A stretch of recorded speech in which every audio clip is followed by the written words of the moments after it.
अतिथियों का, सहयोगियों का, सम्मानित लोगों का मैं बहुत बहुत धन्यवाद करता हूँ और सभी का राजेश भैया की तरफ से मैं आभार भी करता हूँ।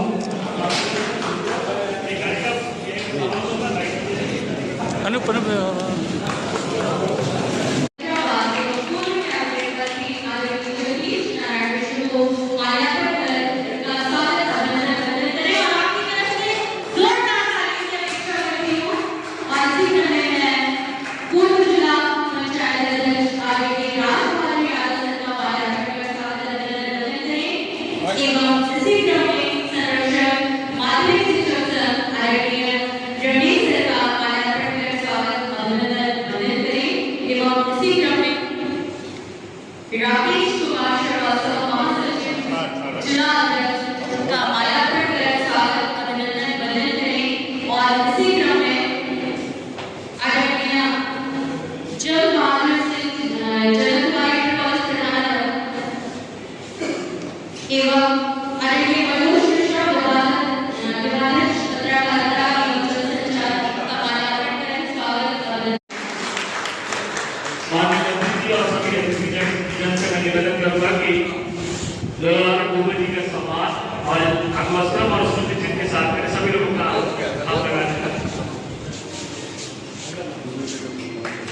हमारे सनातन हिंदू परिवार को असीम ऊर्जा देने वाले हमारे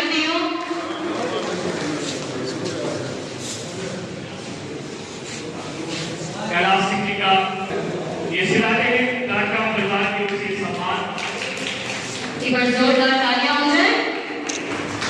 और अनुज विक्रम सिंह जी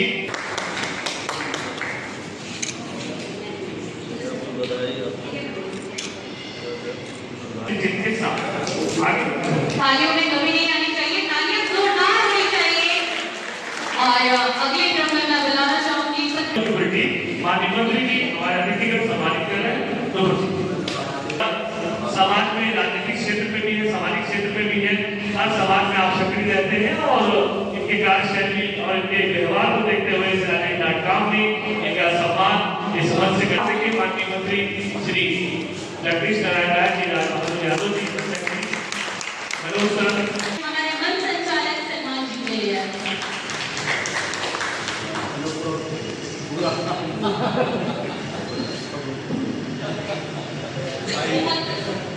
बहुत ही सुंदर क्षण हमारे मुख्य अतिथि विशिष्ट अतिथि का स्वागत और अभिनंदन करने के लिए सर्वप्रथम हम उनका स्वागत और अभिनंदन करते हैं और हृदय की गहराई से उनके उनका सम्मान मैं वो भगवान से दुआ करूँगा वो स्वस्थ रहें और लंबे समय तक अपनी लेखनी का जो उन्होंने उद्गार दिया है, जो सम्मान दिया है जनपद को, वो कायम है। हम सबको गर्व है इस जनपद के हमारे पत्रकार वरिष्ठ पत्रकार हैं, बहुत से लोग हैं, लेकिन खबरों का जो स्तर है राज्य यही डॉट.com में जब चेयरमैन साहब ने कहा हम बिना उसके पढ़े रह रहे हैं। अभी हम लोग विधानसभा चले थे, आने के बाद तो पहले देखा जाता है कि उनकी खबर आई, क्या खबर आई। इस तरह से एक विश्वसनीयता जो सिराजे डॉट.com के द्वारा माननीय राजेश जी ने दिया है, उनका स्वागत और अभिनंदन और साथ ही सभी हमारे पत्रकार बंधु बड़ी जिम्मेदारी के साथ अपने दायित्व का निर्वहन कर रहे हैं। अभी हमारे पूर्व वक्ताओं ने बड़ी समस्याएं आपकी बताई, आपको कष्ट भी है, तमाम चीज़ें हैं, लेकिन कहीं कहीं आप लोकतंत्र को मजबूत करने की दिशा में आप काम करते हैं और ये आत्मचिंतन का विषय है। आपका सम्मान क्यों बढ़ रहा है, हमारा सम्मान, विधायिका का सम्मान क्यों बढ़ रहा है, इस सब चीज़ों पर मंथन करना चाहिए, चिंतन करना चाहिए। आज हम देखते हैं गलत काम करने वाले, समाज में टेरर पैदा करने वाले लोग तारीफ करते हैं, उनकी कहानी ज़्यादा सुनाते हैं। ये समाज का कमजोर गरीब व्यक्ति, मजदूर जो अपनी मेहनत से काम करता है और देश को मजबूत करता है, कहीं कहीं हम उनकी इच्छा कर देते हैं। ये सोचने विषय है, लंबा भाषण का समय नहीं है, इस पर कभी अलग से कोशिश होनी चाहिए जिसमें हमारे पत्रकार बंधु और अन्य जो वक्ता हम बैठे और आपस में खुद समस्याओं पर बातचीत करें। ये मेरा आग्रह है कि कभी भी आप समय लेंगे तो हम आपके साथ जरूर बैठने का काम करेंगे। आज जो अवसर है इसका पूर्ण लाभ हम उठाते हुए राजेश जी को उन्होंने बात धन्यवाद देते हुए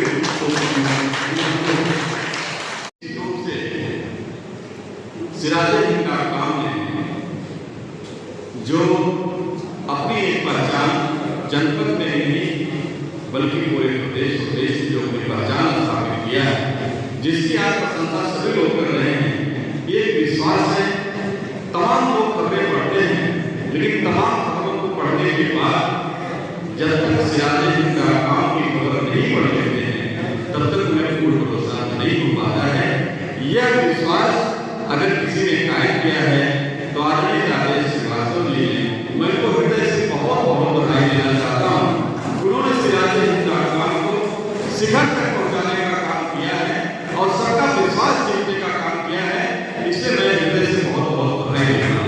हमारे जनपद से तमाम पत्रकार बंधु बैठे हैं, तमाम इलेक्ट्रॉनिक मीडिया, सोशल मीडिया, मैं उनका भी बहुत बहुत आज के मौके पर उनको भी बधाई देना चाहता हूँ, क्योंकि सबने अपना एक संघर्ष का एक अपने जो है कि इतिहास बनाने का काम किया है, लोगों ने मेहनत करने का काम किया है।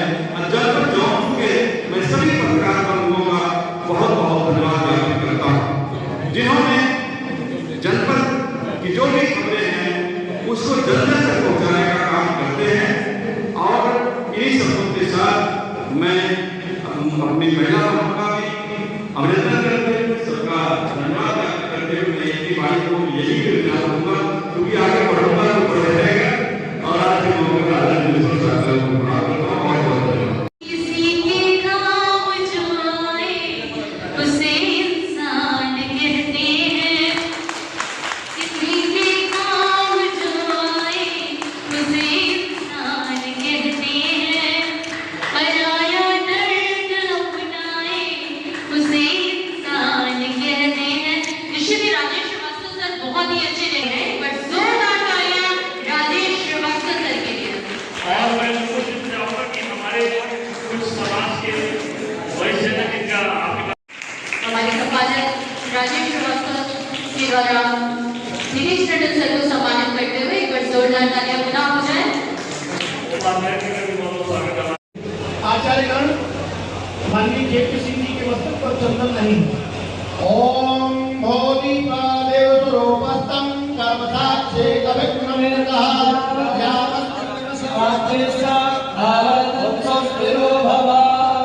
दीपो ज्योति परब्रह्म दीपो ज्योति जनार्दनः दीपो हरत वेपावं दीप ज्योते नमोस्तुते।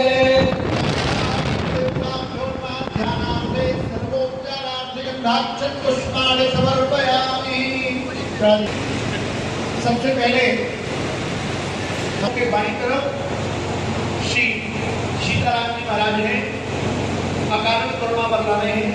आप आज यहाँ पर बैठे हैं, सकुशल हैं, इन्हीं की कृपा है। सब लोग हाथ जोड़ करके निवेदन करेंगे। हम श्री रामचंद्र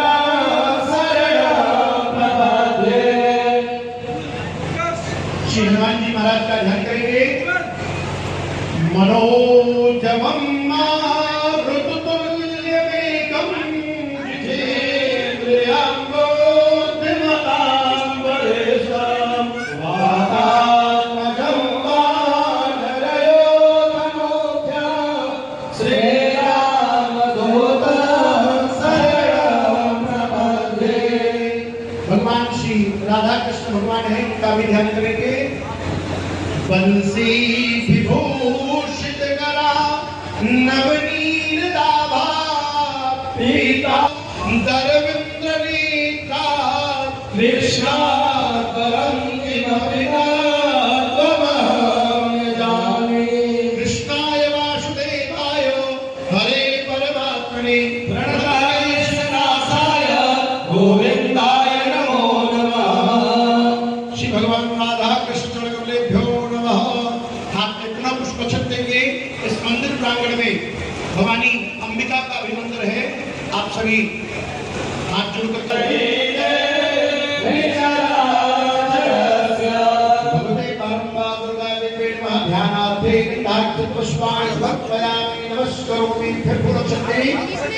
भगवान जिसका आप पूजन अर्चन अभिषेक करके रहते हैं, भूत भाव भगवान शशांक बड़े भोले हैं, आशुतोष हैं, प्रेम पूर्वक भगवान शिव का ध्यान करेंगे।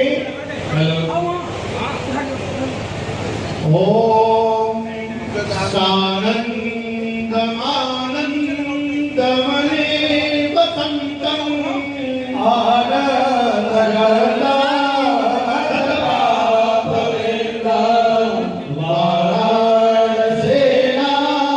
भगवान श्याम सदाशिव विश्वेश्वराय पुष्पाणि समर्पयामि। आप पुष्प दीजिए, भगवान का परम पावन सानिध्य प्राप्त हो, इसके लिए भगवान से निवेदन करिए। ओम हरे ओम महा ओम मानो भद्राः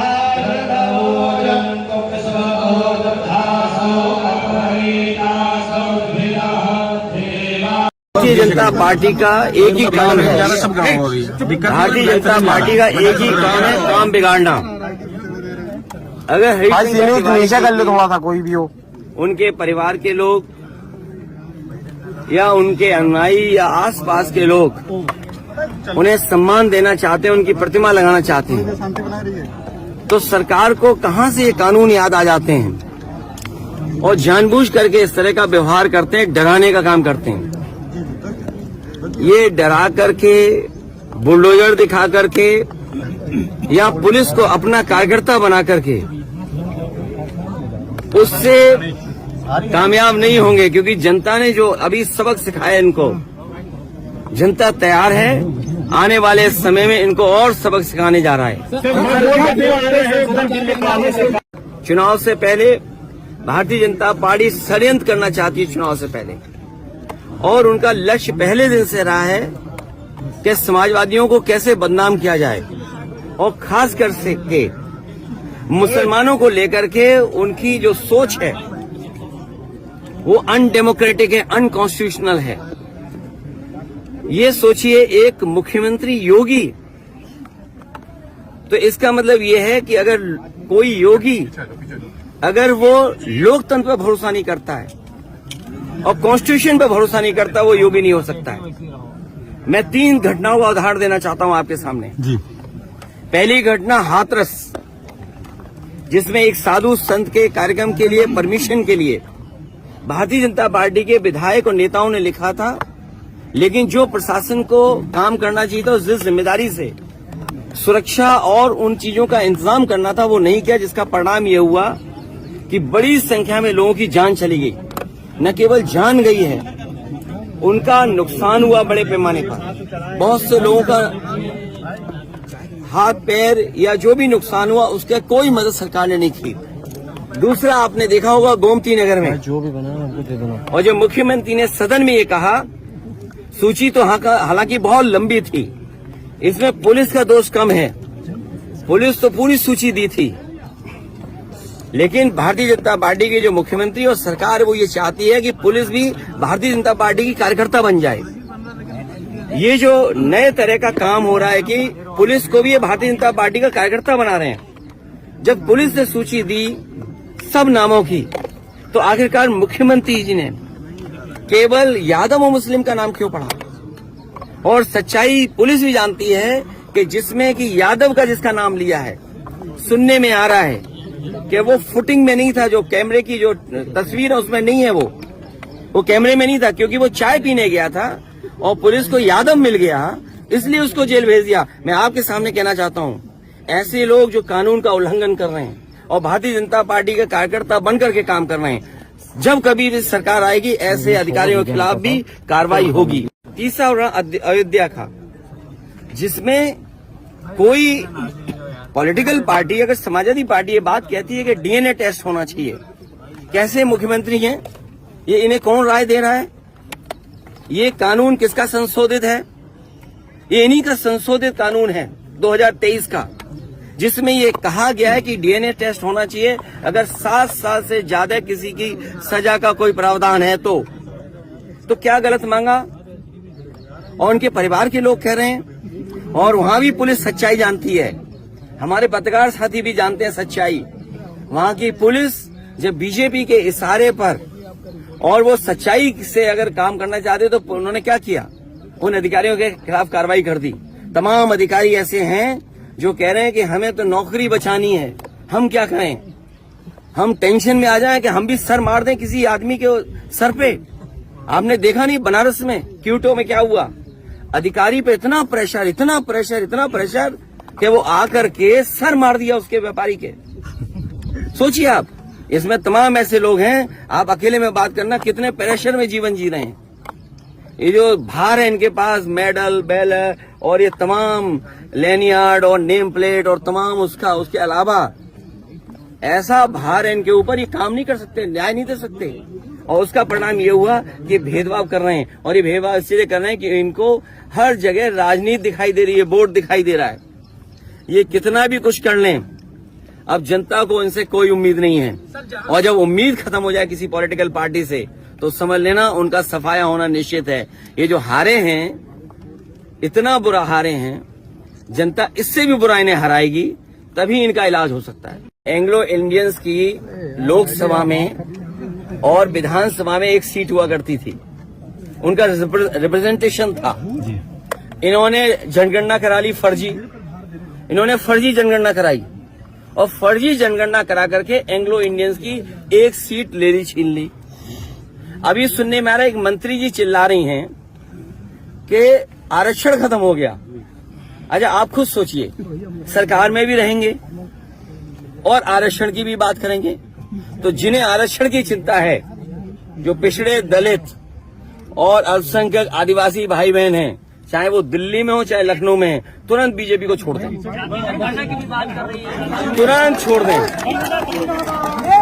और ये भाई जाति जनगणना एक स्टूल किट नेता हैं, वो बहुत किट कर रहे हैं, किट। मुझे लगता है उनका ऑफर मुझे खत्म करना पड़ेगा। सुनने में आ रहा है कि जो स्टूल किट मंत्री हैं, ये उधार पे बैठे हुए हैं, उन्हें हुक्म मिलता है तो कभी इधर कभी उधर, कभी उधर कभी इधर। कम से कम इन्हें कास्ट सेंसस की बात करनी चाहिए, जाति जनगणना की बात करनी चाहिए, और जो आरक्षण खत्म हो रहा है उसके बारे में बात करना चाहिए। हमारा जो साथी कह रहा है, सहारनपुर में जिस तरह की घटना हुई है, पीलीभीत में एक महिला खेत पे गई, उसके साथ गलत घटना हुई।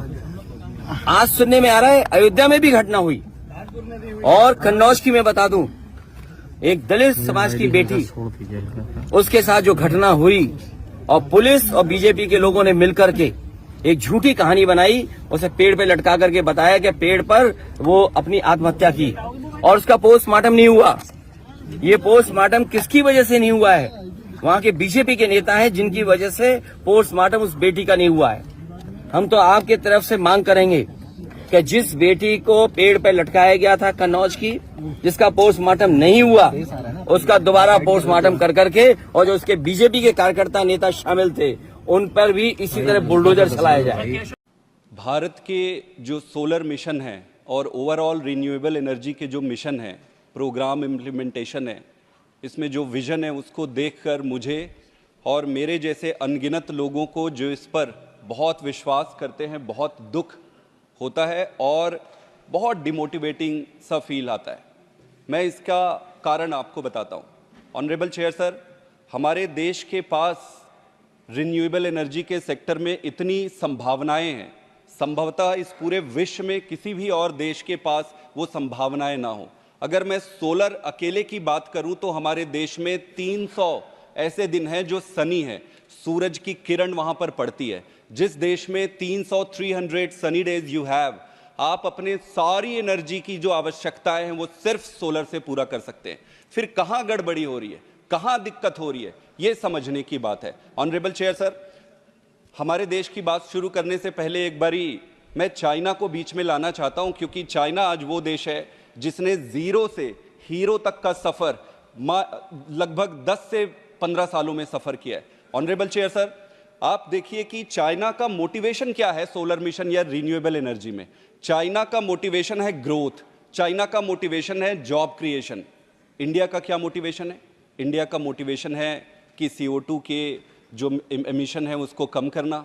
इंडिया का विजन क्या है? इंडिया का विजन ये है कि हमारे प्रधानमंत्री जी इंटरनेशनल प्रेशर में आके कमिटमेंट देके, ये विजन में अंतर जो है ऑनरेबल चेयर सर, यही आपके ग्रोथ के ट्रेजेक्टरी को डिफाइन करता है। जब तक आपको बिलीव नहीं होगा कि सोलर एनर्जी और रिन्यूएबल एनर्जी से कुछ होना है और फ्यूचर ये है, तब तक आप कुछ बड़ा नहीं कर सकते। जब तक आपके सीने में जलन नहीं होगी कि इसको इंप्लीमेंट करना है, एनर्जी में आपको सर्व सक्षम बनना है और पूरे विश्व को लीड करना है, तब तक ये होने वाला नहीं है। ऑनरेबल चेयर सर, आप देखिए भारत ने, हमारे देश ने 2022 तक 100 गीगावाट का टारगेट रखा था जो हम मिस कर गए। हमने 2030 तक 500 गीगावाट का टारगेट रखा है, मतलब 50% लगभग हमारी पूरी ऊर्जा की आवश्यकता रिन्यूएबल एनर्जी से आनी है। अब आज जिस स्थिति में खड़े हैं वहां से वहां तक पहुंचने के लिए लगभग इसका 70% हमको अचीव करना पड़ेगा। कैसे करेंगे? कहां से होगा? क्या हमारी पॉलिसीज सही है? क्या हमारे पास उतनी फाइनेंशियल स्टेबिलिटी है? क्या हमारे पास विजन है? क्या स्टेट गवर्नमेंट्स के साथ आपके कोऑपरेशंस हैं? ओवरऑल आप कैसे एग्जीक्यूट कर रहे हो? आप अपने सारे प्रोग्राम्स को उठाकर देख लीजिए।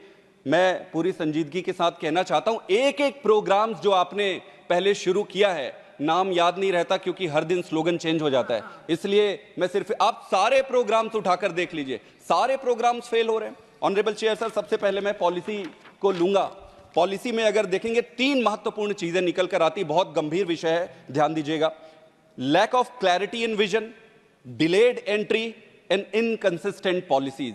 Lack of clarity in vision, जैसा मैंने पहले बताया कि अगर आपका विजन सिर्फ CO2 इमिशन कम करना है तब तो हम कभी नहीं कर सकते, वो जस्ट टाइम पास होते रहेगा, चलते रहेगा। अगर तो आपका विजन है कि पूरी दुनिया को लीड करना है, अगर तो आपका विजन है कि हम फॉसिल फ्यूल से डिपेंडेंसी खत्म करना है, तब आप जाकर कुछ कर सकते हो। हमें यही नहीं पता है कि हमको फोकस किस पे करना है। क्या आप मैन्युफैक्चरिंग पे फोकस करना चाहते हो या आप इंस्टॉलेशन पे फोकस करना चाहते हो? आपको अगर फोकस पता होगा तब वहां आप सब्सिडी डालोगे। क्या आपको सब्सिडी मैन्युफैक्चरिंग में डालना है, क्या आपको सब्सिडी इंस्टॉलेशन पे डालना है? आपको पता ही नहीं है। आपके इनकंसिस्टेंट पॉलिसीज कॉस्ट कर रहे हैं पूरे सेक्टर को। पिछले एक थोड़े समय पहले आपने इंपोर्ट ड्यूटी बढ़ा दी, आपको लगा कि इंपोर्ट ड्यूटी बढ़ाएंगे मैन्युफैक्चरिंग बढ़ जाएगी। आपको पता ही नहीं है कि आप मैन्युफैक्चर करने के सिचुएशन पे नहीं हो, आपने फिर वापस 1 साल बाद उसको घटा दिया। तो ऐसे पॉलिसी डिसीजन 1 साल में फ्लक्चुएट हो रहे हैं। कोई व्यक्ति अब नया प्रोजेक्ट बनाता है, नया प्रोजेक्ट को मटीरियलाइज होने में ही 2 साल लगते हैं। एक प्रोजेक्ट 2 साल में मटीरियलाइज हो रहा है, रियलाइज हो रहा है, और आप 1 साल में अपने नियम बदल दे रहे हैं। ये इंस्टेबिलिटी, इनकंसिस्टेंसी आपको कहीं लेकर नहीं जाएगी। आप एक चीज और देखिए ऑनरेबल चेयर सर, एक उदाहरण देता हूं मैं, मेरे पास समय कम है, आपसे चाहूंगा कि थोड़ा और मुझे एक्स्ट्रा दे दीजिएगा। यूरोप और अमेरिका में देखिए, यूरोप और अमेरिका ने अपना सारा पैसा इंस्टॉलेशन पे लगाया। उन्होंने सब्सिडी पे सब्सिडी यूरोप में दिया। चाइना ने क्या किया? चाइना ने अपना सारा पैसा मैन्युफैक्चरिंग में लगाया। ऑनरेबल सर, चाइना ने मैन्युफैक्चरिंग में लगाया, यूरोप और अमेरिका ने इंस्टॉलेशन पे लगाया। चाइना का सारा माल यूएस में लगता गया, यूरोप के और अमेरिका के सारे इंडस्ट्रीज, कंपनीज बैंकरप्ट हो गए और चाइना ने अपने ग्रोथ मल्टीपल ऑर्डर कर लिए, जॉब्स क्रिएट कर लिए। तो इस तरीके से आपका विजन बहुत क्लियर होना चाहिए। जैसे इंडिया की बात मैं करूं, छोटी सी चीज है कि इंडिया में आपको किस पे सब्सिडी देना है? क्या आपको मालूम है कि किस पे सब्सिडी देना है? क्या आपको पूरे पैनल को इंपोर्ट करना है या सिर्फ सिलिकॉन? सिर्फ honourable chair sir, silicon wafer जो है वो हम नहीं बना सकते, उसमें पीछे हैं। उसके अलावा बाकी सारी चीजें हम कर सकते हैं। तो हमें करना यह चाहिए कि जो चीज हम कर सकते हैं उस पर आप इंपोर्ट ड्यूटी लगाइए, ज्यादा लगाइए, ताकि वो डिस्करेज हो, अपनी कंट्री में ग्रोथ हो। और जिसको आज हम नहीं कर सकते हैं उस पे माथा फोड़ी करने के बजाय लॉन्ग टर्म उसका विजन बनाइए मैन्युफैक्चरिंग का। इंपोर्ट ड्यूटी में जो सिलिकॉन वेफर का है उसको रिड्यूस करिए। तो आपको पता होना चाहिए कि आपका स्ट्रेंथ कहां है और कहां पर आप अपने आपके सब्सिडीज को लगाना है। अगर इनकंसिस्टेंट पॉलिसीज रहे तो ये इन्वेस्टर को डिस्करेज करते हैं, डेवलपर को डिस्करेज करते हैं, कंज्यूमर को भी डिस्करेज करते हैं। ऑनरेबल चेयर सर, फिनांसिंग एक बहुत इंपॉर्टेंट चीज है। इसमें लगभग अगर आपको अपना टारगेट अचीव करना है तो आपको 300 बिलियन USD की जरूरत पड़ेगी। हम आज कितना कर पा रहे हैं? 75 billion USD। 3 times more we need. Where will the money come from? Where will the money come from? Money will come from the public participation. What can we do for that? There are several things that the different parts of the world have already activated and they have achieved great success in it, like green deposits, green bonds. सरकार अगर bank loan देती है किसी company को, payment को वहां तक पहुंचने में इतना डिले है कि मार्केट फ्लक्चुएट हो जाता है. आपके प्रोजेक्ट्स इतने delay, project delays honourable chair sir in this country is the biggest challenge for any industry to grow. आप बैंकरप्सी एक केसेस है, बहुत सारे आपके तो इस सेक्टर में जो आते हैं क्योंकि न्यू एंट्री है, नई टेक्नोलॉजी बेस्ड है, बैंकरप्ट हो जाते हैं. आपको हैंड होल्डिंग करनी पड़ेगी. Do we have a plan? Do we have a concise comprehensive plan? We do not have plan. Honourable chair sir, आप एक एग्जांपल ले लीजिए. डिस्कॉम, अगर आप डिस्कॉम्स को और आपके डिस्ट्रीब्यूशन चैनल को स्ट्रेंथन नहीं किए, no matter how good policy you make, we are not going to succeed. Discoms में दिक्कत क्या है? डिस्कॉम्स में आज इस पूरे देश में, पूरी संजीदगी के साथ कह रहा हूं मैं, कि पूरे देश में लगभग सभी डिस्ट्रीब्यूटिंग कंपनीज जो है लॉसेस में चल रहे हैं क्योंकि उन्होंने टेक्नोलॉजी इंप्रूवाइज नहीं किया, टेक्नोलॉजी में इंप्रूव नहीं किया, पैसे टेक्नोलॉजी पे नहीं डाले. अब सरकार को उनके टेक्नोलॉजी इंप्रूव करने में भी ध्यान देना पड़ेगा. उनको वहां सब्सिडाइज करना पड़ेगा, वहां इंसेंटिवाइज करना पड़ेगा. उनके जितने ड्यूज हैं, कई डिस्कॉम कंपनीज कहते हैं कि भाई मेरी उधारी पड़ी है सरकार के पास, मेरा उधारी दोगे तब तो टेक्नोलॉजी. तो ये छोटी छोटी तो डिस्कॉम को अपने को रेगुलराइज करना पड़ेगा. स्किल्ड वर्कफोर्स योर ऑनर, आप proliferation of low quality services is going to be a bigger challenge. जो हम सोलर पैनल लगाने वाले हैं, आपके पास अगर स्किल्ड वर्कफोर्स नहीं है तो मेंटेनेंस टेक्नोलॉजी तो आपने लगा दिया. जैसे आप मोबाइल खरीद लेते हो, मोबाइल सस्ते में मिलती है, आप खरीद लेते हो, खराब हो जाता है तो जाके बनवा लेते हो. सोलर पैनल लगा दिए, 10 दिन में खराब हो जाएगा, कहां जाओगे आप? आपके पास स्किल्ड वर्कफोर्स नहीं है, थोड़े दिन में वो डिस्कार्ड कर देगा, आपके कागज में सारी चीजें रह जाएगी. You need a skilled workforce. For that you need to have a separate plan. Now let us talk about the consumer.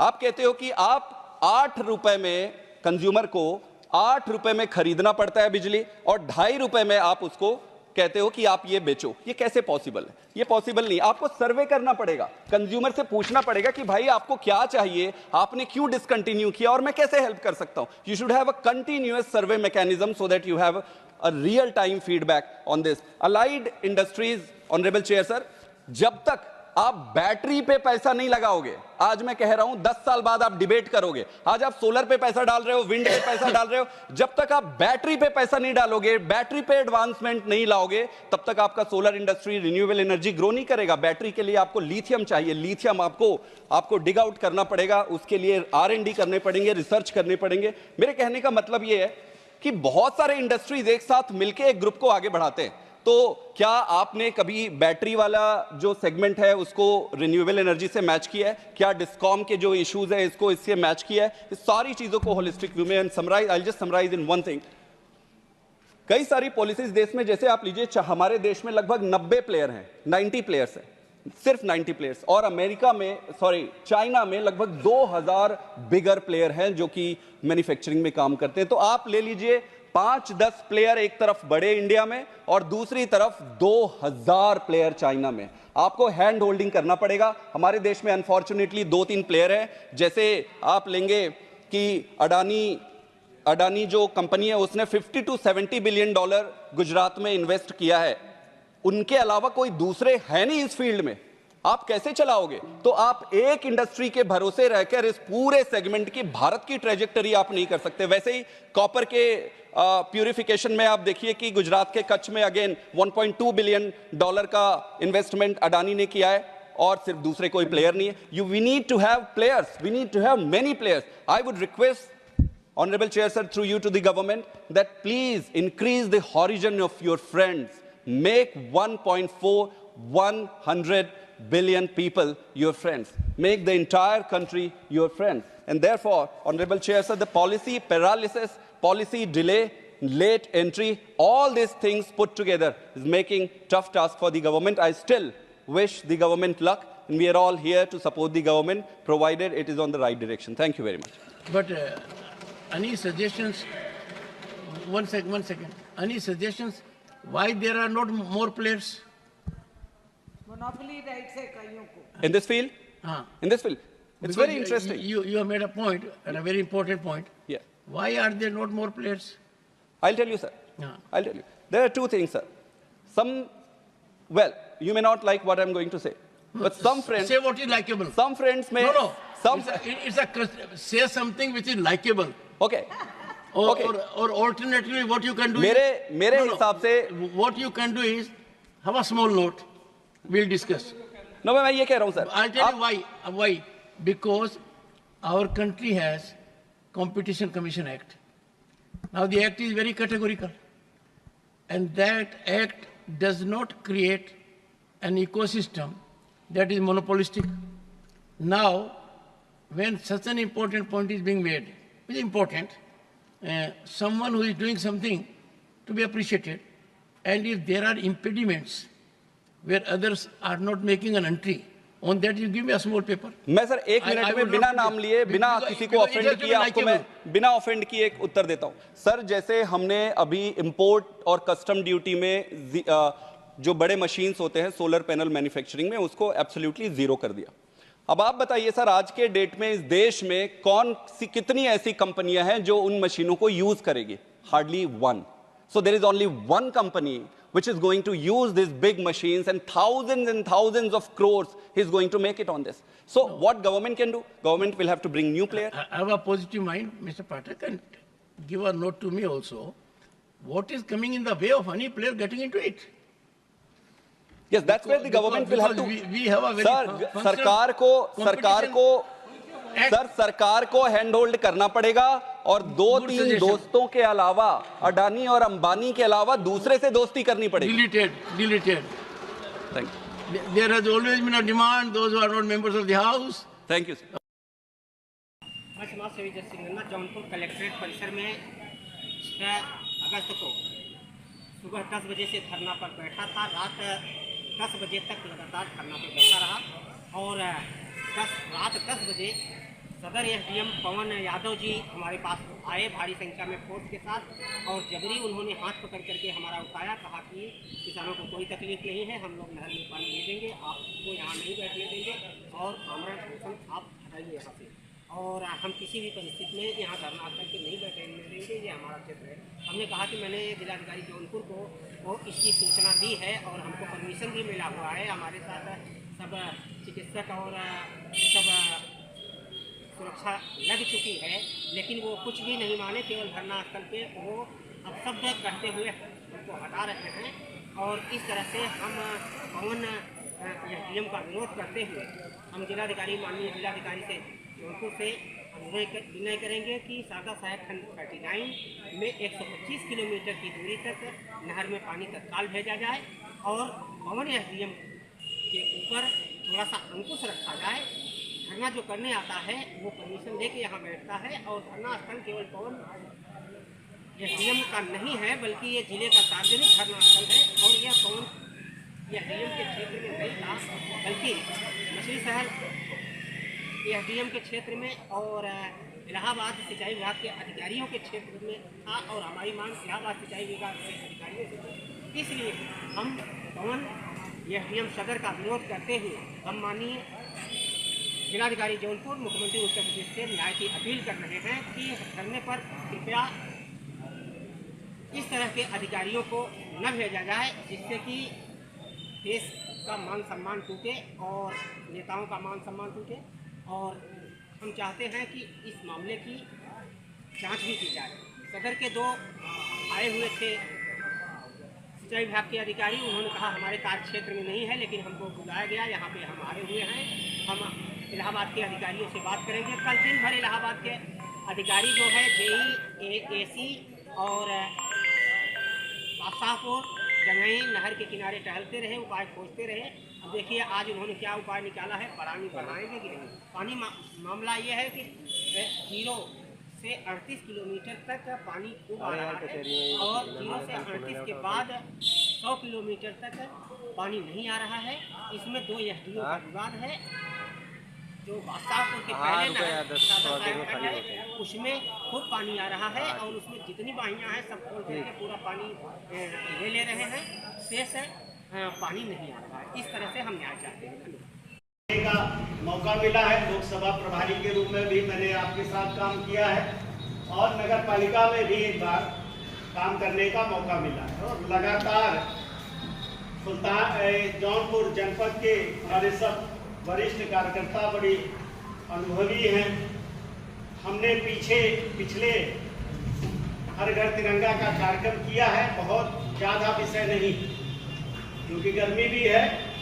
आपने अभी मन की बात में देखा, माननीय मोदी जी ने इच्छा प्रकट की थी कि हर घर तिरंगा अभियान फिर से इस वर्ष चले। उसी क्रम में हम सब ने फिर से इस तिरंगा अभियान की एक योजना प्रदेश की बैठक में बनाई गई है। इस बैठक का उद्देश्य हमारे जितने भी मोर्चे हैं,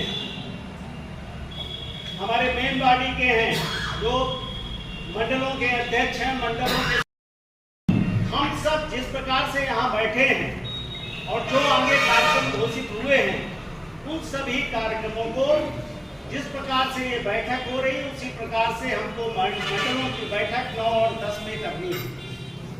और जिस प्रकार से यहाँ बैठ करके जिले के पदाधिकारियों ने योजना बनाई है कि झंडा कहाँ से आएगा, झंडा कैसे जाएगा, कैसे लगेगा, हम सब जब मंडलों में योजना बनाएं तो एक बार फिर से हम लोगों के घरों तक जाने का एक माध्यम, हर घर तिरंगा आपको फिर से मिल रहा है। हम लोगों के एक एक घर पे कैसे तिरंगा लगाएं, जब मंडलों में बैठक करेंगे तो हमको योजना उसकी बनानी है कि जो झंडा जिले से हमको प्राप्त होगा वो हम उसका वितरण कैसे होगा, वो कौन काम देखेगा, और उसमें जो भी बैठक मंडलों में की जाए उसमें सभी बूथ अध्यक्षों का बुलाया जाए और उनके साथ बैठ करके अपने सेक्टर संयोजक प्रभारी, मंडल अध्यक्ष प्रभारी और जो मंडलों के संयोजक बने हैं, एक बृहद योजना हम सबको बनाना है। देश की रिकॉर्ड टाइम में 21 महीने में आगरा से लखनऊ एक्सप्रेसवे जो 323 किलोमीटर का था, access control 6 lane expandable to 8 lane हम लोगों ने बना करके तैयार कर दिया। और देश में पहली बार जब नेताजी के जन्मदिन के दिन मैंने उसका उद्घाटन किया तो एयरफोर्स के जो टेक्निकल सपोर्ट मुझे मिल रहा था उसका सपोर्ट लेकर के उस समय उस एक्सप्रेसवे पर सुकोई मिराज का टचडाउन किया। वो शायद देश का पहले हाईवे था जिसमें सुकोई और मिराज उतर गया। हालांकि हमारी सरकार चली गई, हम लोग सरकार नहीं बना पाए। तो हमारे पत्रकार साथियों से जब मेरी बातचीत हुई तो मैंने उनसे यही कहा कि हम लोगों को समझाते रहे और दूसरे लोगों को बहलाते रहे, और उसका परिणाम यह हो कि हम लोग सत्ता में नहीं आ पाए। जो डिजाइन समाजवादियों की थी और उस डिजाइन को जब हम लोग आगे लेकर के गए, जिसको आजमगढ़ और गाजीपुर तक, आगे बलिया तक जोड़ने का जो हमारा काम था वो हम लोगों ने आगे बढ़ाया। दूसरी सरकार आई, खुशी की बात यह कि उस काम को रोका नहीं, उन्होंने बढ़ाया। और उसका परिणाम यह हुआ कि समाजवादी पार्टी की जो योजना थी, जिस एक्सप्रेसवे को उन्होंने डिजाइन किया था, सड़क पर जो आपको उतरने की फैसिलिटी दी थी, उसी का परिणाम यह हुआ कि देश के प्रधानमंत्री सबसे भारी वाहन से जो हरकुलस है एयरफोर्स का, उस पर उतरा था और इकलौता हाईवे था। उस समय सरकार के लोगों ने कहा कि हम ऐसे हाईवे देश में बनाएंगे। मुझे नहीं पता, आप बेहतर समझते होंगे कि आगरा लखनऊ एक्सप्रेसवे और पूर्वांचल एक्सप्रेसवे के बाद कोई अगर एक्सप्रेसवे बना हो तो एक आध तो बना हो, वरना इस फैसिलिटी के साथ कि इमरजेंसी में कभी फौज को हमारी जरूरत पड़े तो ऐसा हाईवे किसी ने डिजाइन नहीं किया। ये तो किया ही किया, लेकिन जो एजुकेशन में हम बदलाव कर सकते थे उस समय हम लोगों ने करने का काम किया। SCL जो नोएडा छोड़ करके नहीं जाना चाहता था, उनकी एक कंपनी, कोई ट्रेनिंग इंस्टीट्यूट नहीं बनाना चाहते थे दूसरे आगे, उनके तमाम अपने इश्यूज थे। जब मैं सरकार में आया सबसे पहले उनको बुलाया, मैंने कहा कि मैं चाहता हूं कि आप लोग लखनऊ तक आएं, क्योंकि यहाँ के बच्चे भी जो न केवल यहाँ उनको तकलीफ होती है पढ़ने की, बल्कि यहाँ से जब वो बाहर जाते हैं तो अपने परिवार के लोगों के बीच नहीं रह पाते हैं। कोई बेंगलोर जा रहा है, कोई हैदराबाद जा रहा है, कोई चेन्नई जा रहा है। यहाँ पर वो जॉब्स नहीं है जो जॉब्स लखनऊ में मिल सकते थे उन्हें। और मुझे खुशी इस बात की कि शिव नाडर जी ने उस चीज को टेकअप किया और नोएडा के बाद सबसे बड़ा ट्रेनिंग इंस्टीट्यूट अगर एससीएल ने कोई बनाया तो वो लखनऊ में बनाया और उसका परिणाम यह है कि 6000 के लगभग बच्चे वहां पर जॉब कर रहे हैं, नौकरी कर रहे हैं वहां पर। यूपी के लोग तो यहाँ होंगे कुछ लोग, और वो लोग जानते होंगे जिस समय समाजवादी सरकार थी सबसे ज्यादा मेट्रो अगर कहीं दौड़ रही है देश में तो केवल उत्तर प्रदेश में दौड़ रही है। और उस समय की जो दिल्ली की सरकार थी, प्राइम मिनिस्टर मनमोहन सिंह जी, मैं उनसे मिला था, मैंने उनसे रिक्वेस्ट की कि हम उत्तर प्रदेश में इतनी मेट्रो बनाना चाहते हैं। उन्होंने कहा इतनी मेट्रो तो कोई नहीं मांगता है, आप कैसे बना पाएगी, स्टेट गवर्नमेंट कैसे बना पाएगी। मैंने कहा कि आपका सपोर्ट होगा तो हम लोग बना लेंगे। और उसका परिणाम ये हुआ कि लखनऊ में मेट्रो बन गई, कानपुर में मेट्रो बन गई, आगरा में मेट्रो बन गई, नोएडा से ग्रेटर नोएडा मेट्रो बन गई, और दिल्ली से जोड़ने वाली जो नोएडा को मेट्रो है वो भी समाजवादियों की देन है, किसी और सरकार की देन नहीं है। मुझे याद है वो दिन जिस समय प्रधानमंत्री जी उसका उद्घाटन करने जा रहे थे और दिल्ली की सरकार ये कह रही थी कि उन्हें नहीं बुलाया जा रहा है। दिल्ली की सरकार का मतलब कि मैं जो यहाँ पर स्टेट गवर्नमेंट थी, मतलब स्टेट नहीं, जो आप पार्टी के मुख्यमंत्री जी थे वो हमारे सहयोगी हैं, हालांकि ये अलग बात है कि उन्हें तकलीफ और परेशानी में डाल दिया है। और सच्चाई तो ये कि आप में से भी कोई ज्यादा अगर बोलेगा तो वो भी तकलीफ और परेशानी में चला जाएगा। और ये नहीं मानते हो अगर आप लोग, अगर ये बात नहीं मानते हो आप लोग, तो मैं तो कहता हूं आप पे ट्विटर हैंडल तो होगा ना, कुछ ट्वीट कर दो ऐसा, अगर यहीं से ना उठा ले जाए कोई तो बताइएगा मुझे। और जब उद्घाटन की बात आई तो मैंने कहा ये तो समाजवादी सरकार का योजना थी, अगर किसी को बुलाना चाहिए था तो हमें बुलाना चाहिए था, लेकिन हमें नहीं बुलाया गया। और वो पहली मेट्रो थी, वो नोएडा अथॉरिटी के फंड से बनी थी, वो न दिल्ली की सरकार का कोई फंड था, किसी का फंड नहीं था, वो नोएडा अथॉरिटी का फंड था जिसकी वजह से वो बनी थी मेट्रो। लेकिन लोग नहीं जानते थे। और ये बातें मैं इसलिए कह रहा हूं कि कई बार प्रेस का रोल भी बड़ा खराब है। एक दिन मैं टीवी देख रहा था जब मैं सरकार में नहीं था, और मैं कहता हूं कि ये सब चीजें आर्काइव में हैं, अगर कोई देखना चाहे तो वो दोबारा पलट करके देख सकता है। तो मैं जब टीवी पे देख रहा था उसमें बाकायदा न्यूज जितने रिपोर्टर्स थे वो सब गए हुए थे और सब एक्सप्रेस के बारे में बता रहे थे कि एक्सप्रेस ऐसा है, इस फैसिलिटी के साथ है, एयरफोर्स के ये विमान उतर सकते हैं, ये वॉर के टाइम में काम आ सकता है, इमरजेंसी एक्सप्रेसवे है और रनवे स्ट्रिप है। लेकिन पूरी एयरफोर्स की एक्सरसाइज के समय पर, पूरी एक्सरसाइज जो हो गई टीवी पे मैं देखता रहा, लेकिन एक भी जगह हमारा नाम नहीं लिया गया कि ये बनाने वाला अगर कोई है तो समाजवादी लोग हैं जिन्होंने बनाया हो। और मैं कहता हूं आर्काइव में देख लो अगर ये बात देखनी हो तो कई बार जो काम आप करते हो उसका क्रेडिट नहीं मिलता है, लेकिन हम लोग क्रेडिट के भरोसे नहीं थे। हम लोगों ने कहा कि अगर डबल द स्पीड होगी, अगर डबल द स्पीड अगर आप चाहते हैं, अगर आप चाहते हैं इकोनॉमी को ग्रो कराना, तो आप double the speed triple the economy. अभी जो लोग सपना दिखा रहे हैं कि हम 5th लार्जेस्ट इकोनॉमी बन गए हैं और 3rd लार्जेस्ट इकोनॉमी बनने जा रहे हैं, मैं उन्हीं लोगों से जानना चाहता हूं कि आपकी पर कैपिटा जो इनकम है लोगों की क्या है, लोगों की आमदनी क्या है दुनिया में। अगर हम तुलना करें हम कहां खड़े हैं उनके सामने, और जो गैर बराबरी में हम लोग कहां खड़े हैं। अगर हम 5th लार्जेस्ट बन जाएं, 3 लार्जेस्ट बन जाएं, लेकिन कुछ लोगों के पास सब कुछ हो, ज्यादातर लोगों के पास कुछ ना हो, तो क्या होगा हमारा। और फिर अगर 3rd largest 5th largest economy आप हैं, तो बताओ देश में सबसे ज्यादा बेरोजगार क्यों है हमारे लोग। और वो सोचते हैं कि डिलीवरी बॉय बनाना ही सबसे बड़ी नौकरी है। मैं कभी दुख होता है इस बात का कि एक इंजीनियर, एक MBA किया हुआ बच्चा, एक BCom की पढ़ाई किया हुआ, MCom की पढ़ाई किया हुआ, वो डिलीवरी बॉय बन गया है। ये सरकार बताए कि जो नौकरी के एक सपना दिखा रही है, जब कर्मचारी 8th पे कमीशन मांग रहे हैं तो सरकार कह रही है कि हम आपको 5000 की नौकरी देंगे, और कहते हैं हम ट्रेंड स्किल्ड लोगों को तैयार करेंगे। ये जो स्किल्ड और ट्रेंड लोग तैयार होंगे तो अंतर्गत हम ही और आप लोग एक्सप्लॉइट होंगे। एक्सप्लॉइट कौन होगा? हम ही और आप होंगे। तो इसलिए सवाल ये भी हैं, बहुत सारे ऐसे सवाल हैं जिनका हम लोग जवाब ढूंढते हैं, सरकार जवाब नहीं ढूंढ दे पाती है। अगर फिफ्थ लार्जेस्ट इकोनॉमी है तो महंगाई क्यों है इतनी, बिजली का बिल हम क्यों दे रहे हैं? और उत्तर प्रदेश जहां से हम आते हैं वहां के तो मुख्यमंत्री कमाल के हैं, आज तक उन्होंने एक बिजली के कारखाने का नाम नहीं लिया उन्होंने।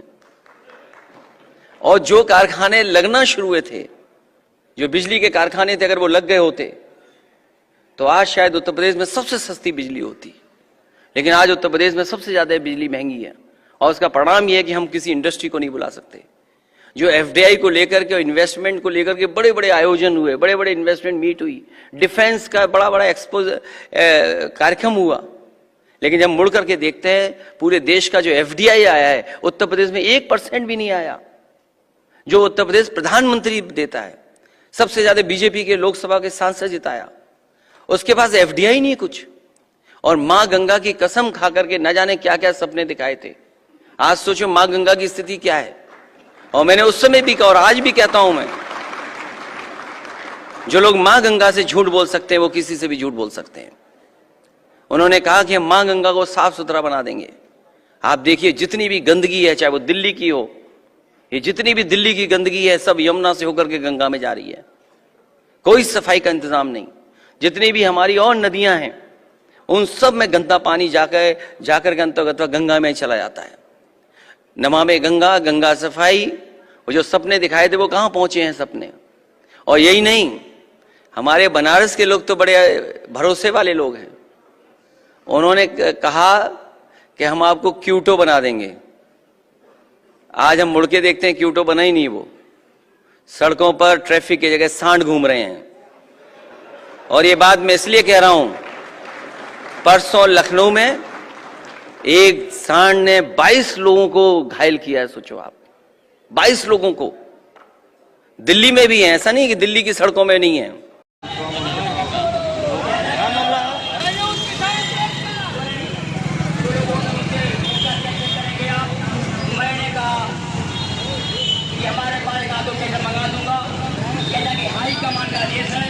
मेरा आदेश नहीं है। बिजली को लेकर के, महंगाई को लेकर के, गरीबों को लेकर के ज्ञापन दिया जाएगा। हम लोगों ने शांतिपूर्वक संयुक्त मोर्चा 6 अगस्त को एलआईओ के बीच डीएम साहब को ज्ञापन दिया था। आज ही हम लोग प्रोग्राम यह था कि हमारा ट्रैक्टर एक तो दिखावा रूप में चैम्बर के बाहर खड़ा कर दूंगा, अंदर मीटिंग करके समाप्त कर दूंगा। लेकिन कुछ भैया लोगों ने क्या जिसके इशारे पर हमारे एक तेजों के यहाँ रोक दिए 1 किलोमीटर दूरी पर। दूसरा बाहर खड़ा था ट्रैक्टर, उसको ले गए दीवानी के पास गोमती नदी किनारे ले जाकर खड़ा कर दिए। पता लगाते लगाते किसी तरह पता चला तो मैं लेकर यहाँ आया हूँ। इस लोकतंत्र में यही होता है, किसान ट्रैक्टर नहीं चलाएगा, किसान खाद नहीं डालेगा, किसान मेहरबंदी नहीं करेगा, तो बताओ किसान करेगा क्या? बताइए। आज धरती पर 2 ही लोग हैं, नंबर 1 भगवान है, जो धरती पर हम लोग को जिंदा किए हैं, बचाए हैं, पैदा किए हैं।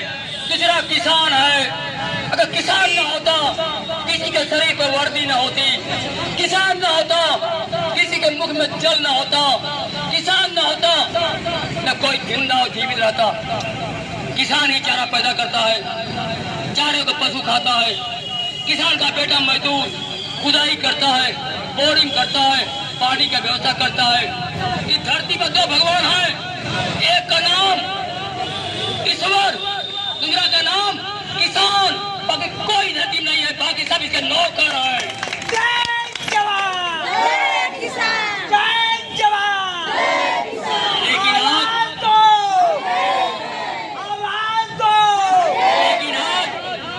ईश्वर का अपमान हो रहा है, आज किसानों का अपमान हो रहा है, आज लोकतंत्र की हत्या हो रही है, आज गरीबों का अधिकार छीना जा रहा है। एक तरफ कहना नहीं चाहता हूँ, कहना पड़ रहा है कि 5 किलो अनाज पाने वाले व्यक्ति का बिजली माफ नहीं होगा, और करोड़ों रुपया कंपनी चलाने वाले का बिजली पर पूरा माफ हो जाएगा। यहाँ यह बताइए, हम लोग साथ बेईमानी नहीं हो रहा है, गरीबों के साथ बेईमानी नहीं हो रहा है। किसान गरीब है, किसान भूखा है। माननीय प्रधानमंत्री जी, गरीबों को जिंदा रखने के लिए आपने कहा था विदेशी कंपनियां हमारे यहाँ नहीं आएंगी, हम लोग तैयार हैं। आपने कहा था WTO में कि व्यापार संगठन में $8 रखा जाएगा, हम तैयार हैं। हाँ सर,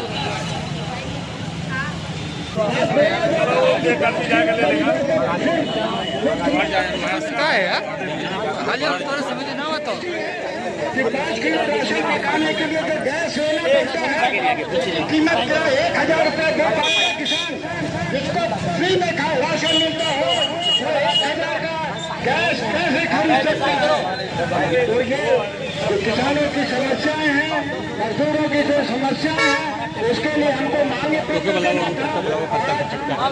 यार ये अजीत सोनकर यार कांड हुआ था, हमारे शहीदों को फांसी दी गई थी, उन्हीं के याद में आ गया।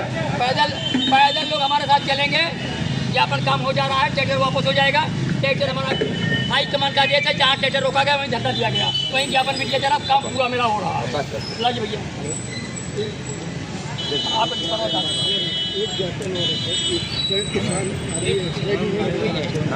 वो आया नहीं अभी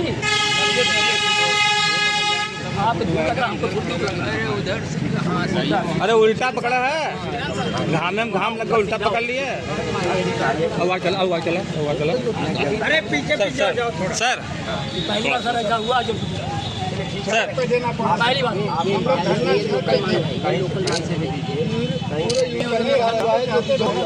यहाँ से सही है, बिल्कुल सही नहीं। आप लोग तो बधाई कि हमारा प्रचार करते हैं।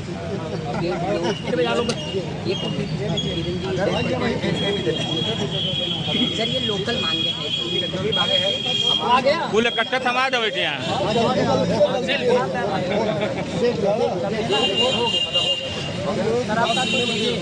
मेरा नहीं जाएगा, हम लोग कल धरना भी मना है, ये तो नहीं जाएगा। अरे मेरा वहाँ पर हमारा है, गोला बैग हमारा कुछ भी नहीं ले, वहाँ कुछ नहीं होगा। अब समाप्त हो गया भाई। अपने जब आपने बताइए आप देना चाहते हैं, आपने मांगे जो भी मांगे आपसे मांगे, हम लोग खुद आपके पास आए लेने की, ऐसा तो है नहीं तो कट आप जो यहाँ चले जाए ऐसा नहीं, आपको अच्छा आपको अच्छा लगे, हम लोग खुद आपके बीच में आ जा रहे हैं। जो भी मांगे हम तत्काल अभी जो है अधिकारी के माध्यम से सफल पहुँचा रहे हैं, तत्काल भिजवा रहे हैं। अच्छी बात है कि आपने मांग दिया, करना दे रहे हो तो बात करना नहीं देना था, जो ज्ञापन देना था बस, ज्ञापन नहीं देना था। 4 आदमी चलेंगे, 4 आदमी जाइए अपना हटाइए।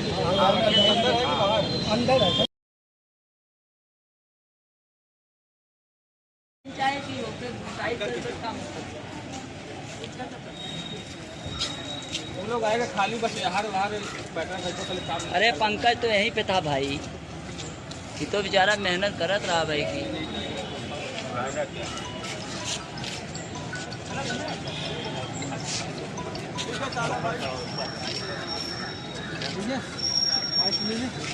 रुक जा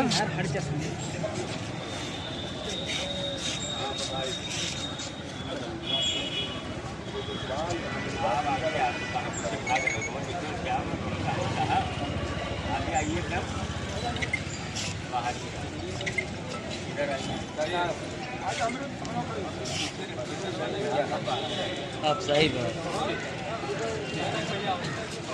देखिए, संविधान की जो आरक्षण से संबंधित धारा 341 है, इसमें 1936 से जो व्यवस्था चली आ रही थी वो ये थी कि समाज के हर वर्ग के दलित और अनुसूचित जात और जनजात के लोगों को इसकी व्यवस्था मिलती थी। उस पर किसी प्रकार का धार्मिक प्रतिबंध नहीं था।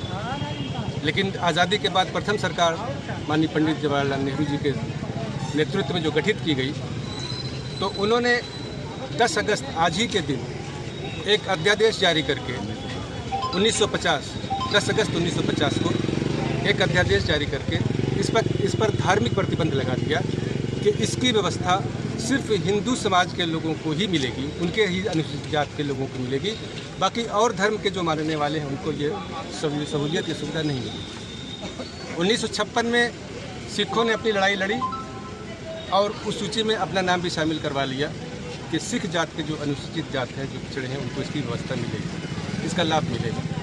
इसी प्रकार जो बौद्ध धर्म के मानने वाले लोग हैं, 1990 में उन्होंने भी अपने आप को मनवा लिया और सरकार ने उनको भी इस सूची में आरक्षण का लाभ देने के लिए शामिल कर दिया। लेकिन मुसलमानों को अभी तक यह आरक्षण, जो मुस्लिम दलित हैं, जो मुस्लिम अनुसूचित जात के लोग हैं, वो अभी भी इस व्यवस्था से, इस सहूलियत से वंचित हैं।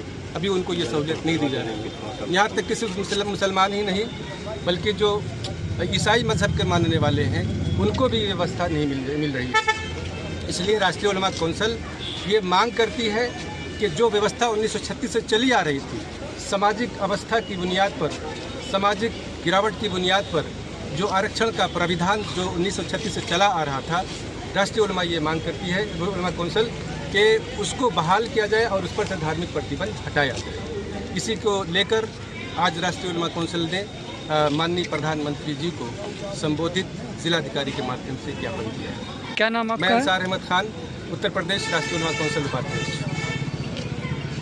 हमारे समाज के जितने भी सम्मानित साथी आए हुए हैं, सबका मैं हार्दिक स्वागत। आदरणीय रीबू बेद जी, वकील साहब, सबरम जी, आदरणीय वकील साहब, सभी सम्मानित साथियों 2 मिनट में मैं अपनी बात समाप्त करता हूँ। सभी सम्मानित साथियों, बेहमनी गांव में 22 दिन तक लगातार इनके साथ बलात्कार होता रहा और समझिए ना, अपमान और शोषण का बदला इन्होंने लिया।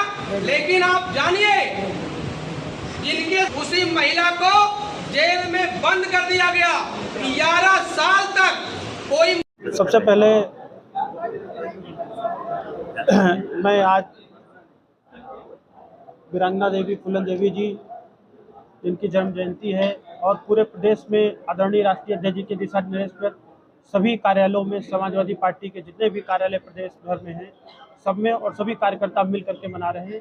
इसके लिए मैं अपने पार्टी के राष्ट्रीय अध्यक्ष जी को धन्यवाद देना चाहता हूं, जो दलित, पिछड़े और जो हमारी वीरांगना देवी जी थे, निषाद, केवट, कश्यप समाज से, इनको और इनके लोगों को एक संदेश देने का काम किया कि भारत, उत्तर प्रदेश में नहीं, भारत में आज अगर पीडीए का असली कोई रहनुमा है तो माननीय अखिलेश यादव जी हैं, जिन्होंने एक कार्यक्रम दे करके पूरे प्रदेश में हम लोगों को भेजा है। इसी 20 जुलाई को एक मीटिंग करके राष्ट्रीय अध्यक्ष अखिलेश यादव जी ने सभी यूथ फ्रंटलों को, जिसमें समाजवादी युवजन सभा, छात्र सभा, लोहिया वाहिनी और यूथ ब्रिगेड के प्रदेश और राष्ट्रीय अध्यक्षों को और प्रदेश के महासचिवों को बुला करके, और हम लोगों को एक जो अभी प्रेस नोट आपको दी जाएगी, उसमें पूरे कार्यक्रम की जानकारी है। इस कार्यक्रम को मैं शॉर्ट में आपको बताना चाहता हूं कि 1 महीने का ये कार्यक्रम दिया है राष्ट्रीय अध्यक्ष जी ने हम लोगों को, जिसमें से हम लोग छात्रों को और महाविद्यालयों में और विश्वविद्यालयों में जा करके जन जागरण कर करके समाजवादी पार्टी से जोड़ने का काम करेंगे। और इस कार्यक्रम का जो नाम है वो छात्र नौजवान पीडीए जन जागरूकता अभियान है, जिसको हम लोग समाजवादी पार्टी के लोग पूरे प्रदेश में, कल से ये अगस्त क्रांति के अवसर पर राष्ट्रीय अध्यक्ष ने कहा कि ये कार्यक्रम अगस्त क्रांति के दिन हमें शुरू करना है और सभी जिलों में जा करके प्रेस करनी है। वो आज अध्यक्ष जी से मेरी बात हुई थी, अध्यक्ष जी ने कहा कल कार्यक्रम है, तो हमने भी संस्तुति दी कि कल ही ये कार्यक्रम किया जाएगा, ज़्यादा ठीक रहेगा। यहाँ पर जो कार्यक्रम करने के लिए हम लोगों को भेजा गया है, उसमें छात्र सभा, लोहिया वाहिनी, यूथ ब्रिगेड के साथ साथ ये कार्यक्रम जिलाध्यक्ष के निर्देशन में होगा। वरिष्ठ नेता और जितने भी कार्यकर्ता हैं उनका सहयोग लेकर के हम लोग पूरे जिले में जाएंगे और राष्ट्रीय अध्यक्ष जी के दिए गए निर्देश को, जिसमें से 1 महीने पिछले कल से लेकर के और 31 तारीख तक हम लोग स्वच्छता अभियान का आगाज कर चुके हैं और 31 तारीख तक स्वच्छता कराएंगे। उसके बाद 1 तारीख से लेकर के 8 तारीख तक हम लोग एक दिन पीडीए का वृक्षारोपण करेंगे, गांव-गांव जा करके 3 तारीख को हम लोग विश्वविद्यालय महाविद्यालयों में शिविर लगा करके पर्चा वितरण करेंगे। जो राष्ट्रीय अध्यक्ष जी का निर्देश है और जो उन्होंने संदेश दिया है उसको लेकर के हम लोग जाएंगे। उसके बाद जब 5 सितंबर शिक्षक दिवस है उस दिन हम लोग छात्र सम्मेलन और के जरिए शिक्षकों का सम्मान करेंगे और प्रत्येक विश्वविद्यालय और कॉलेजों में जाएंगे। 6 तारीख को हम लोग छात्रों की समस्याओं की सुनवाई करेंगे और एक कैंप लगाएंगे सभी विश्वविद्यालयों और महाविद्यालयों में। 7 तारीख को एक संगोष्ठी रखी जाएगी जिसमें युवा लोग अपनी बात रखेंगे और क्या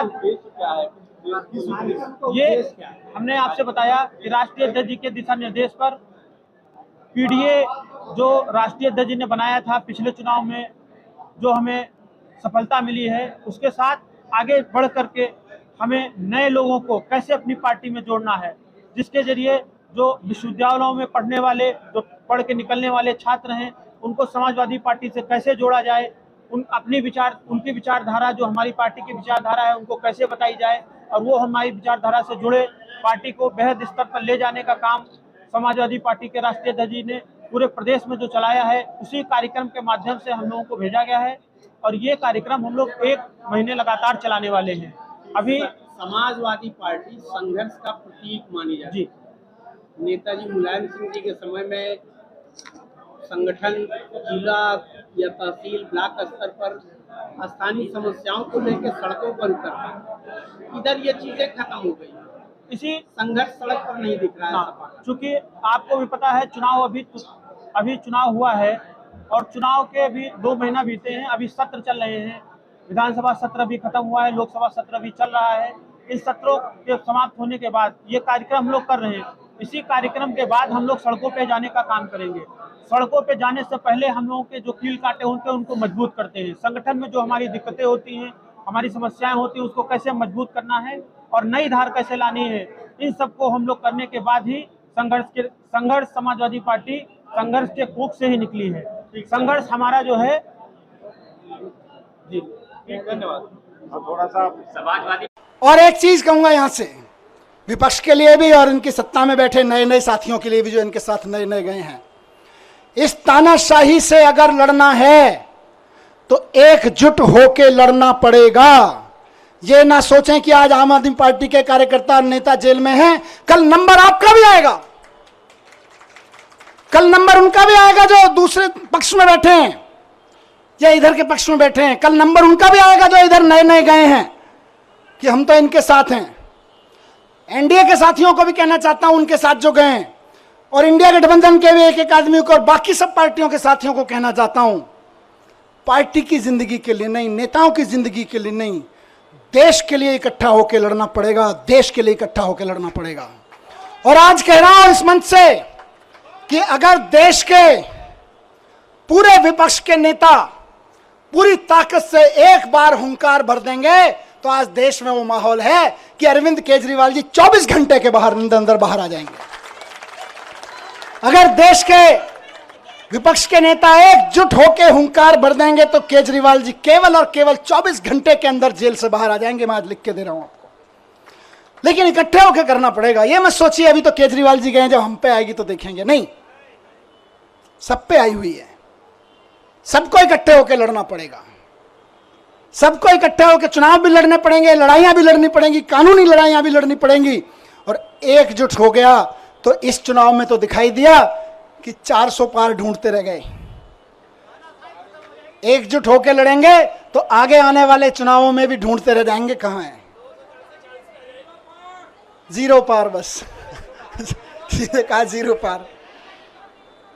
तो ये कोई ये ना सोचे कि अलग अलग लड़ लेंगे, जब हमारी लड़ाई आएगी तो लड़ लेंगे। लड़ाई सबकी है, लड़ाई देश की है, लड़ाई एक एक भारत के नागरिक की है। सब पार्टी वालों को, जिनको जनता ने थोड़ा थोड़ा भी कहीं कहीं भरोसा दिया है, कहीं ज्यादा दिया है, सबको इकट्ठा होकर इस तानाशाही के खिलाफ लड़ना पड़ेगा। जोर से चिल्लाना पड़ेगा कि तानाशाही भारत छोड़ो। और जिस दिन तानाशाही भारत छोड़ो का नारा हर गले से निकल गया, केजरीवाल जी सबसे पहले जेल से बाहर आएंगे। हेमंत सोरेन जी आ गए ना, देखो कितनी दिन मुझे निकाला, अभी अरविंद जी भी आएंगे। लेकिन सबको करना पड़ेगा, ऐसे नहीं कि सब।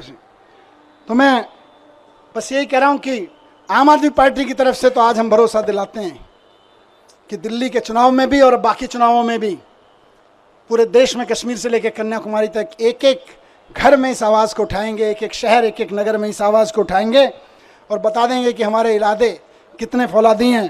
तुम चाहे जितनी यातनाएं दे लो, तुम चाहे जितने जुल्म कर लो, जब तक इस देह में प्राण रहेगा और माथे पे संविधान रहेगा, इस दिल में हिंदुस्तान रहेगा। भारत माता की, भारत माता की।